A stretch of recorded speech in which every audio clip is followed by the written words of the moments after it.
नहीं ना, भूख लगने पर खुद को ही खाना पड़ेगा। इसलिए ये कर्म जो है अपने ऊपर ही निर्भर करता। महाराज अब आप ही बताओ मुझे क्या करना। तो महाराज परीक्षित कहने लगे चिंता मत कर, तुझे मैं बचा लूंगा। यूं बोलकर चले गए वहां से, शिकार खेलने के लिए निकल गए। कौशिकी नदी के तट पर सुनसरी बराह क्षेत्र। अच्छा कोई पहुंचे या नहीं बराह क्षेत्र धाम? भगवान बराह भगवान के दर्शन करने के लिए कितने लोग पहुंचे? हाथ उठाइए। बराह क्षेत्र, हाँ पुण्य पवित्र धाम है। बोल बराह क्षेत्र धाम की।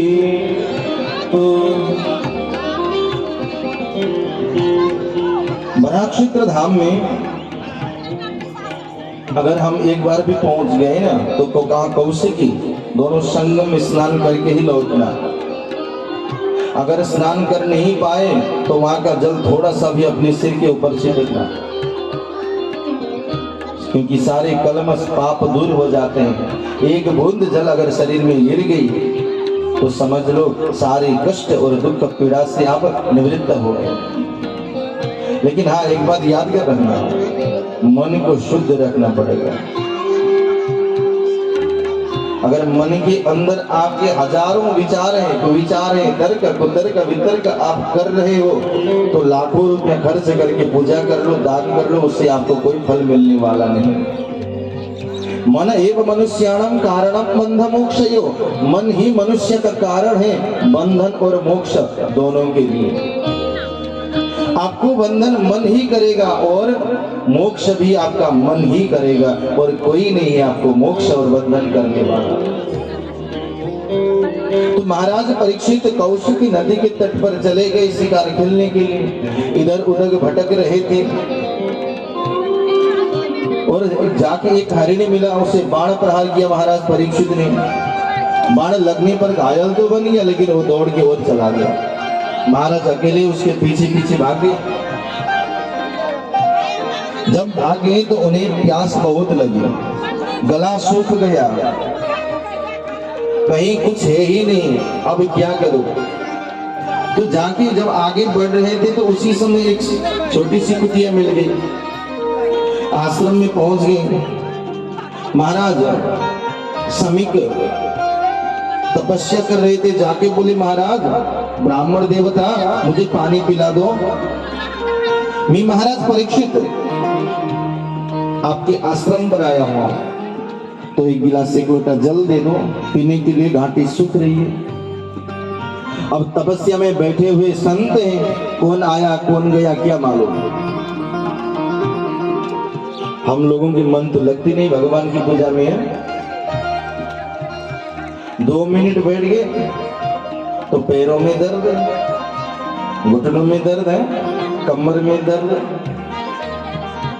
और इधर खुजलाते हैं इधर खुजलाते हैं, क्योंकि मन एक जगह टिक ही नहीं सकती ना। हमारा एक जगह मन को हम रख ही नहीं सकते, इधर उधर भटकाते रहते हैं।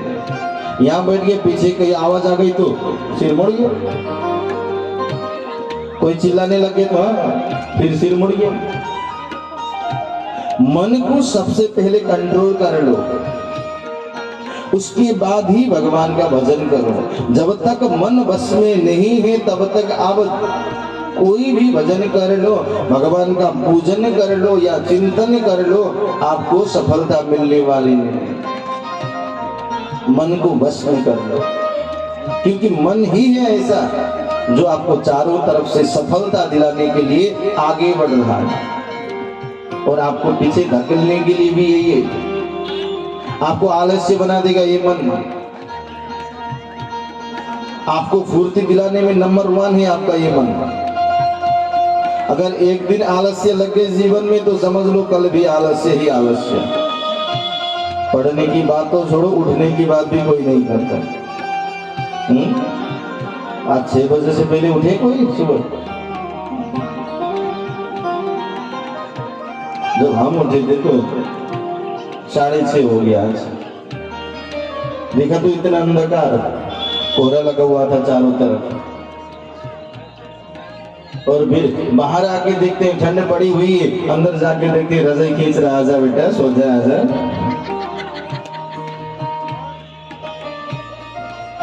कहीं आग जली हो तो आग बुला लेते, आजा बेटा मेरे ऊपर बैठ जा, थोड़ी देर बैठ जा, हाथ सिकवा ले, पैरों में ठंडी हो गई होगी, आजा सिकवा ले थोड़ी देर। वो थोड़ी देर इतनी होती 4 घंटा बैठ जाओ तब भी थोड़ी देर नहीं होती। माँ बुलाती अरे बेटा उठ जा, माँ रुक जाओ थोड़ी देर में आ रहा हूं। अरे कब होगा थोड़ी देर। तो महाराज परीक्षित जब बुलाने लग गए तब भी महाराज की आंख नहीं खुली। अब क्या करो, घोड़े से उतरे नहीं, बाण निकाली पीछे से और देखा चारों तरफ एक सांप मरा हुआ था वहां पे। उठाया बाण उसे और लगा दिया गले में, चले गए अपने आश्रम की ओर। महाराज आए हुए हैं, लोग महाराज को आते देखकर खुश हो जाते हैं, नमन करते हैं, पूजा करते हैं। और तो ढोंगी बाबा तपस्या करने के लिए बैठा हुआ है, महाराज की कोई इज्जत नहीं, डांटते हुए चले गए। और 4-5 जो संत ऋषि पुत्र थे वो लोग कौशिकी के अंदर स्नान कर रहे थे। किसी ने जाकर बोल दिया उनके पुत्र शमीक को, अरे भाई शमीक तू यहाँ खेल रहा? बोल तो हाँ क्या करो? अरे तेरे पिताजी के गले में किसी ने सांप डाल के चला गया। तो तुरंत खड़े हो गए गुस्से के मारे और हाथ में जल ले लिया। इति लंघित मर्यादं तक्षक सप्तमे हने दंशति स्म कुलंगारं चोदितो में तथा द्रुहम। अपने साथी बालकों से इस प्रकार कहकर क्रोध से लाल लाल आंख वाले उस ऋषि कुमार ने कौशिकी नदी के जल से आचमन करके अपने बाणी रूपी वज्र का प्रहार करके कह दिया कि जिस किसी ने भी मर्यादा का उल्लंघन किया है, इसलिए मेरी प्रेरणा से आज के 7वें दिन उसे तक्षक सर्प डस लेगा और उसकी मृत्यु निश्चित आज के 7वें दिन ही हो।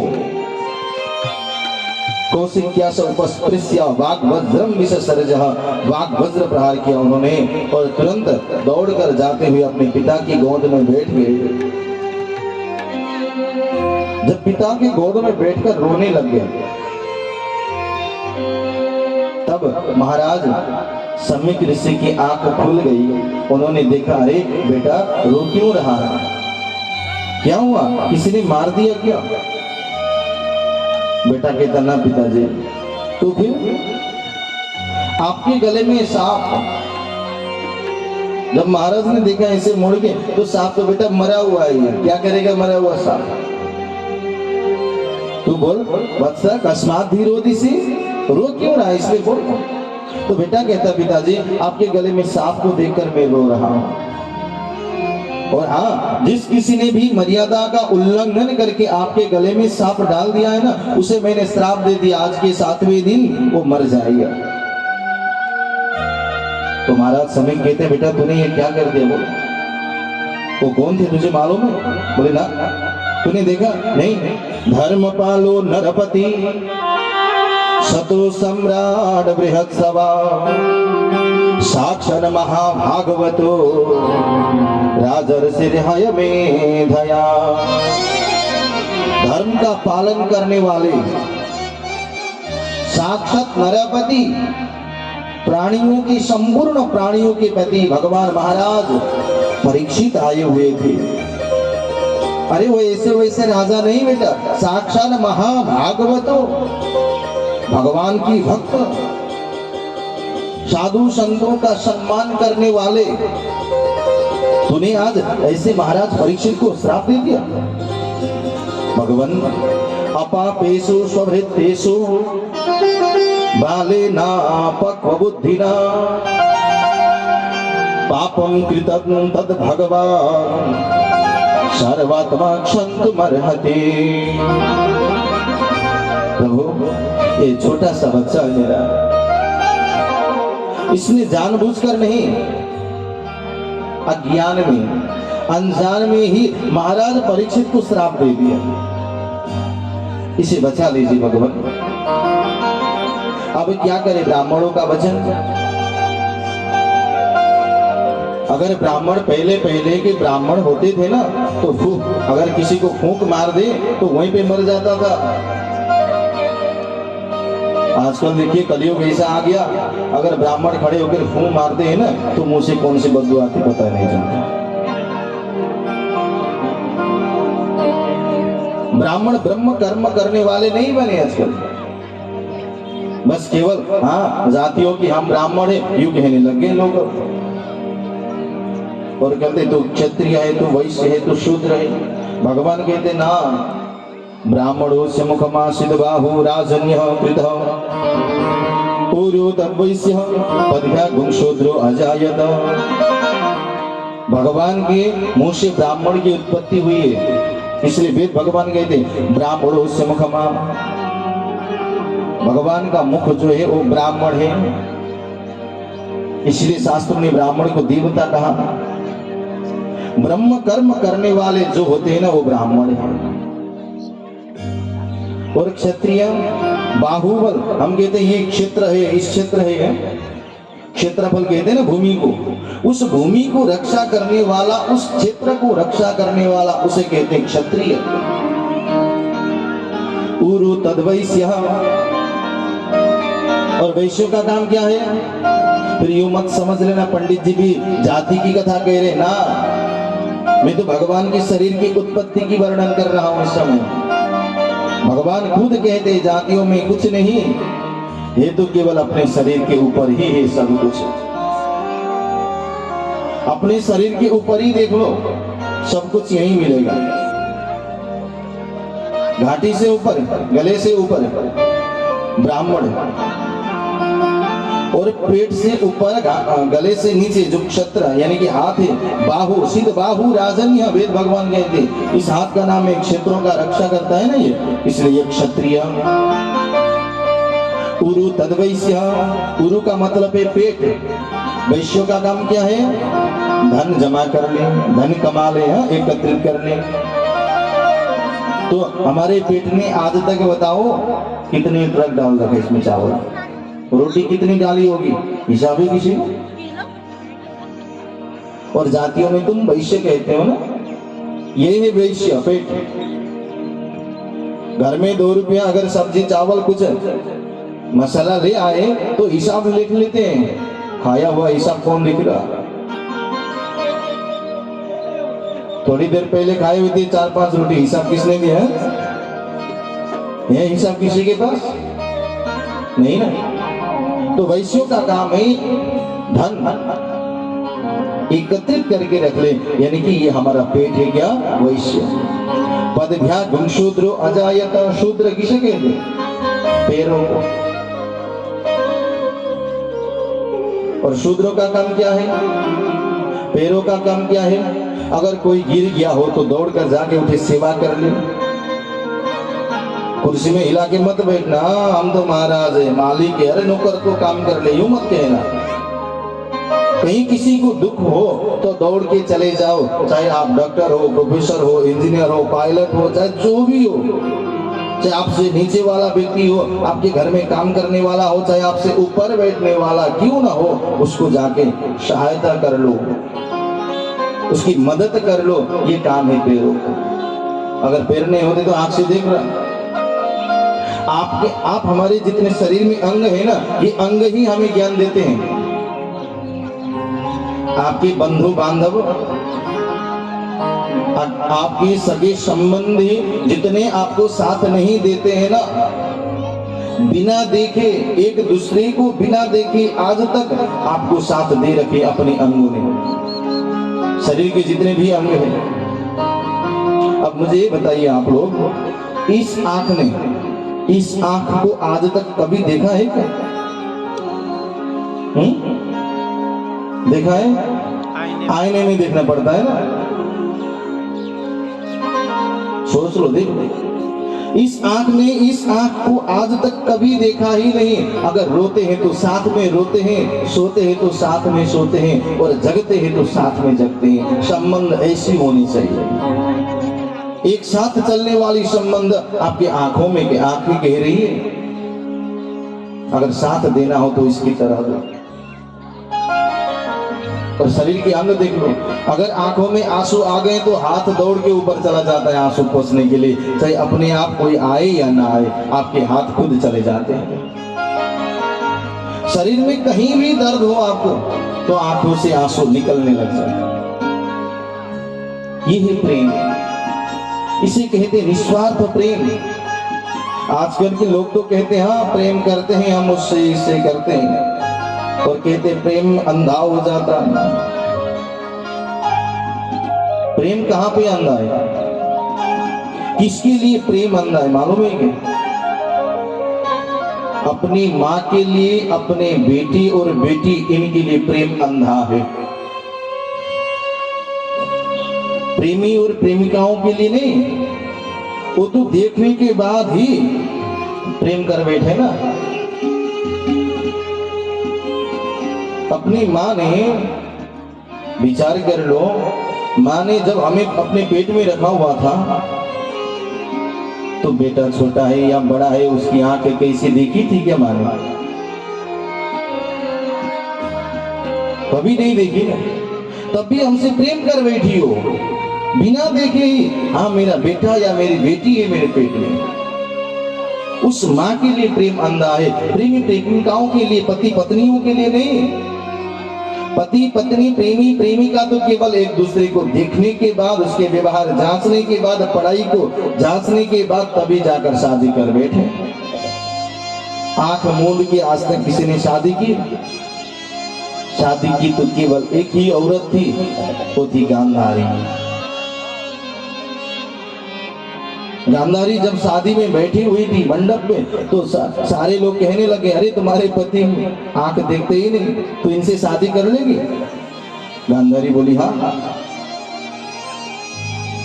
और उसने पूछा क्यों महाराज जी आंख नहीं देखती? बोले ना, तो फिर मैं भी आज से आंख बंद कर लूंगी। उसी वक्त शादी के मंडप में ही उसने अपनी आंखें को बंद कर दी, अब कर लूंगी शादी। ये है प्रेम, इसे कहते हैं। आजकल के तो सब्जी में ज्यादा नमक हो गया डिवोर्स, चावल कच्ची रह गई डिवोर्स, ठंडे पानी की जगह आप गर्म पानी दे दिए ना डिवोर्स। कई कबार मच्छरदानी लगाने भूल गए रात को तो डिवोर्स। तकिया थोड़ी सी गंदी हो गई है तब भी डिवोर्स। भोजन में थाली अच्छी नहीं तब भी डिवोर्स। जब बच्चे खेलते थे ना शादी का जोड़ा छोटे छोटे में, मालूम है कि नहीं, दुल्हा दुल्हन बनाकर खेलते थे आपस में, तो आजकल की शादी उसी तरह की है। शादी करके घर में जा रहे हैं और बीच रास्ते में ही दुल्हन और दुल्हा का झगड़ा हो गया, वहीं पे वकील को बुला कर कहते वकील साहब डिवोर्स कर दो। ऐसा क्यों हो रहा मालूम है? बिना देखे, बिना मुहूर्त के, बिना सोचे समझे हम शादी कर बैठते हैं। जिस माँ ने हमें जन्म दिया है, जिस पापा ने हमें पालन पोषण करके इतना बड़ा करके रखा है, उन्हें हम देखते नहीं, बस देख लिया क्या गोरा सा सफेद सा चमड़ा, वही चमड़े को देखकर हम आगे चल बसे। हाँ प्रेम कर बैठे और कहते हैं लोग तुम्हारे बगैर हम जी नहीं सकते, अरे मर जाएंगे, मर जाऊंगे, अरे मर जाओ तो मर जाने के बाद कोई दे हाँ तुम्हारा पति जिंदा होकर स्मशान में आया हुआ है, जाके बैठ लो, देख लो, पत्नी आई हुई है जाकर देख लो, तो कोई जाएगा मसान घाट पे? नारे बाबा ना, भूत है वहां पे। तो अरे तुम्हारी पत्नी या पति बेटा या कोई आया है जा ले ना, मरने के बाद सब खत्म। इसलिए सोच लो जीवन क्षण भर के लिए है। भगवान जो देते हैं हमें केवल अपने कर्म करने के लिए देते हैं ये जीवन, दुखियों की सेवा करने के लिए देते हैं ये जीवन, सबको संभाल कर रखने के लिए देते हैं ये जीवन। तो आज सम्यक स्वामी आज कह रहे अपने बेटे को, बेटा तूने ऐसे परम भागवत परम हंस महाराज परीक्षित को श्राप दे दिया, अब भगवान भी तुझे नहीं बचा पाएंगे। और गौरमुख नाम का एक शिष्य था, जाकर कह दिए उन्होंने, जाओ महाराज को कह दो कि आज के 7वें दिन आपकी मृत्यु निश्चित है। तो एक बात समझ लो, हम भी 7वें दिन ही मरेंगे, लेकिन कौन सी 7 पता नहीं। इतवार से शुरू कर लो गिनती, शनिवार तक 7 ही पड़ेंगे। शनिवार से गिनती कर लो, शुक्रवार 7 ही हो, 8 है ही नहीं। इसलिए हमें भी मरना 7 ही दिन में। अब महाराज को ऐसे बुद्धि आई कहां से? वो तो ब्राह्मण भक्त थे, परम हंस थे, परम भागवत थे, लेकिन ऋषियों के गले में सर्प क्यों डाला उन्होंने? सोची महाराज कहते, महाराज जब उन्होंने मुकुट पहना हुआ था, मुकुट पहनकर शिकार खेलने के लिए चले गए थे, वो मुकुट उन्होंने खुद की कमाई से बनवाई नहीं थी, वो तो कौरवों का था। कौरव से युद्ध में जीतकर पांडवों ने ले रखी, और पांडव जब स्वर्ग को चले गए तो उन्हें राज्य बाहर सौंप कर चले गए थे। तो वही मुकुट आज महाराज परीक्षित पहनकर चले गए, जिसमें कली का वास था। कली ने कहा था ना शाम को कि मैं सोने पे बैठूंगा, सोना मुझे बहुत पसंद है, इसलिए कली का वास, कली का निवास हो गया सोने में। महाराज परीक्षित की बुद्धि भ्रष्ट हो गई और ऋषि को गले में सर्प डालकर चले गए। उन्हें पता चला कि आज के 7वें दिन मेरी मृत्यु निश्चित है। तो राजकाज सब छोड़कर उन्होंने अपने पुत्र जन्मेजय को राजगद्दी में बिठाकर खुद गंगा के तट पर चले गए और साधु संत समाज की सेवा करते हुए बैठे। और उस समय उन्होंने पूछा, महाराज थोड़ी ही देर में, थोड़ी समय में मरने वाले लोगों के लिए क्या करना उचित रहेगा, आप बताइए। तो किसी ने कहा जप कर लो, तप कर लो, पूजन कर लो, ध्यान कर लो, हवन कर लो, लेकिन मन में शांति हुई नहीं। एक सिंहासन बना के रखा वहीं के सामने, और महाराज परीक्षित ने कह दिया, अगर जो कोई भी मेरा प्रश्न का सही उत्तर देगा वही आकर बैठेगा उस पे। तो ये कह ही रहे थे उसी समय, तत्र भवद भगवान व्यासपुत्रो यदृच्छयाम मठमानो नपेक्ष अलक्षलिंगो निजलाभतुष्टो मृतस्तवालैरवधूतवेशः। भगवान की उपाधि दे रहे हैं आज यहाँ। तत्र भवद भगवान व्यासपुत्रो, साक्षात भगवान वेद व्यास जी की अपने पुत्र, जिसको किसी के ऊपर कोई भेद दृष्टि है ही नहीं। ये पुरुष है, ये स्त्री है, ये छोटा है, ये बड़ा है, ये मोटा है, ये लंबा है, ये चौड़ा है, किसी की भेद दृष्टि है ही नहीं जिसके ऊपर। वो आ रहे थे। उमेर तुम 2 वर्षम, 2 8 यानी कि 16 साल की उम्र। सुकुमार पाद, सुकुमार 16 साल की उम्र में आ गए। क्या कर रहे थे? तो उस समय भगवान श्री कृष्ण की कथा मन ही मन कह रहे थे और गुनगुनाते हुए चले आ रहे थे। चारों तरफ स्त्री पुरुष बच्चे छोटे बड़े बुजुर्ग उन्हें चिढ़ा रहे थे, अरे नंगा बाबा आ गया, नागा बाबा आ गया, यूं कह रहे थे। लेकिन चले गए, किसी की सुनी ही नहीं। उन्होंने जाकर बैठ गए आसन पर। महाराज परीक्षित कहते, अरे साक्षात भगवान वेद व्यास जी पधार गए आज। अहो अद्य वयम ब्रह्मन् सत्सेव्याक्षत्रबन्धव कृपया तिथि रूपेण भवद्भिस्तीर्थका कृता। ब्रह्म स्वरूप भगवान, आज हम बड़े भाग्यशाली हो गए। आज अपराधी क्षत्रिय होने पर भी महाराज परीक्षित अपने आप को क्या कह रहे हैं? अपराधी। क्यों? क्योंकि ऋषि के गले में सांप डाल के आए थे ना, इसलिए कह रहे हैं अपराधी होने पर भी, क्षत्रिय होने पर भी हमें संत समागम का दर्शन मिला। भगवान आज आप अतिथि के रूप में हमारे यहाँ पधारे आए हैं। मुझे लगता है शायद मेरे ही पितरों ने, मेरे ही पूर्वजों ने आपको यहाँ भेज दिया मुझे कल्याण करने के लिए। इसलिए आपके श्री चरण में कोटि कोटि वंदन करता हूं महाराज, मुझे ज्ञान दे दीजिए। मैं आपके लिए ज्यादा प्रश्न नहीं करूंगा, बस एक ही प्रश्न है। अतः पृच्छामि संसिद्धिं योगिनां परमं गुरुं पुरुषस्य हयत कार्यं म्रियमाणस्य सर्वथा। मैं आपसे परम सिद्धि की स्वरूप और साधना के संबंध में प्रश्न कर रहा हूं महाराज। जो पुरुष सर्वथा मरणासन्न है, ध्यान दीजिएगा क्या कह रहे हैं, जो व्यक्ति सर्वथा मरणासन्न है उसको क्या करना चाहिए। जो पल पल मर रहा हो, आयु घटती ही जा रही हो, तो भगवान उसे क्या करना चाहिए। क्योंकि भगवत स्वरूप मुनिवर आपका दर्शन ही अत्यंत दुर्लभ है।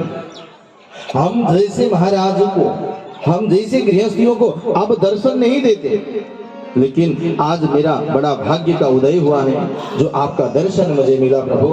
अब बताइए, जो सर्वथा मरणासन्न हो उन्हें क्या करना चाहिए बोलकर महाराज परीक्षित शांत बैठ गए। अब सभी लोग भगवान के भजन करने लगे। तो आइए हम भी थोड़ी देर अपने मन को उन्हीं भगवान के चरण में डालते हुए फिर बाद में जानेंगे कि सर्वथा मरणासन्न व्यक्ति को क्या करना चाहिए। बोल भागवत भगवान।